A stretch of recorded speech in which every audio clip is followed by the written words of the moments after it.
अॼु असांजे सर्कल जे पारां मोहन वलेछा ऐं डॉक्टर अजीत मोनियाल जो सन्मान आहे। मोहन वलेछा मूंसां गॾु नंढे हूंदे स्कूल पढ़ियो आहे।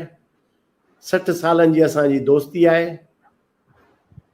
हुनखे शाबाश आहे जेको इहो रांझन भवन हलाए करे सिंधी प्रोग्राम कल्चर महीने महीने प्रोग्राम करे मौजूं लॻाए वेठो आहे। मूं 2-4 दफ़ा अटेंड कई आहे ऐं सदाईं नवनि नवनि कलाकारनि खे घुराए उन्हनि खे सुठो चांस ॾेई रहियो आहे। जेका ट्रॉफी आहे असां उनखे सुप्रता कयूं पिया। हे हार बि जेको आहे असां उन्हनि खे सुप्रता कयूं पिया ऐं इन शाल बि जेका आहे असां उन्हनि खे सुप्रता कयूं।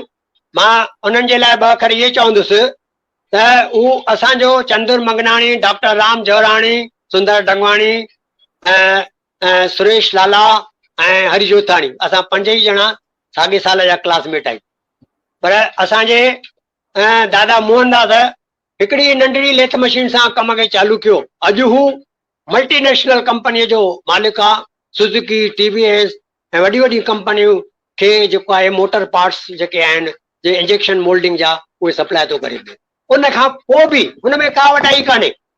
उल्हासनगर में जेको मास्टर रांझन सिंधु भवन आहे उहो हुन अकेले सिर हलाए पियो थो ऐं जेके कुझु ख़र्च थियनि था उहो करे थो। आहे मोहनदास जो शरीर, पर उन्हनि जी जेका दिलि आहे उहा आहे संदसि सुपुत्री संगीता सुखवाणी जेका हुनखे हलाए थी। उते जाम प्रोग्राम थियनि था। सभिनी कलाकारनि खे घुराईंदो आहे हर साल, जाम इनाम अकराम ॾींदो आहे ऐं ॿियो बि प्रोग्राम आहिनि 101 बहिराणा, योगा ऐं ॿिया कल्चरल प्रोग्राम बि करे थो पियो। मौज लॻाए वेठो आहे सिंधियत जी।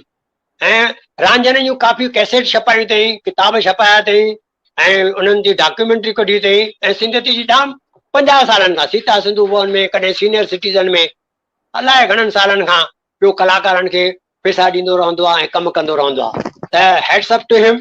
अहिड़ो शख़्स जंहिं पंहिंजी सॼी ज़िंदगी सिंधियत जी शेवा में ॾिनी आहे, अॼु असांजे विच में हिते बराबरि न अची सघियो आहे छाकाणि हुनजी तबियत ठीकु न आहे। पर असां हीअ ट्रॉफी ऐं इनाम उन्हनि खे ॾियूं था पिया ऐं आशीर्वाद था घुरूं त असांजी सिंधु सर्किल बि जेका आहे अहिड़ा सिंधियत जा कम कंदा रहे। इन खां पोइ मां ओवर टू द मोना। मां चवंदोमांसि अॻियां वधे ऐं अॻे कार्यक्रम जी अनाउंसमेंट करे। श्रीमती मोना, हरे शुभ। जी सर, मास्टर रांझन जे लाइ मां हिकु दफ़ो मां बि चवणु चाहींदसि त उन्हनि जी जेका रांझन भवन जी संभाल आहे उहा संगीता दादी वेठी करे। संगीता असां सां जुड़ियल आहे हींअर व्यूअर्स में। संगीता दादी आहे ऐं संगीता दादी थैंक यू सो मच, छाकाणि त जॾहिं असां मूवमेंट शुरू कई तॾहिं असां घणेई आइडियाज़ दादी खां वरितियूं हुयूं। संगीता जी असांखे हर वक़्तु गाइड कयो।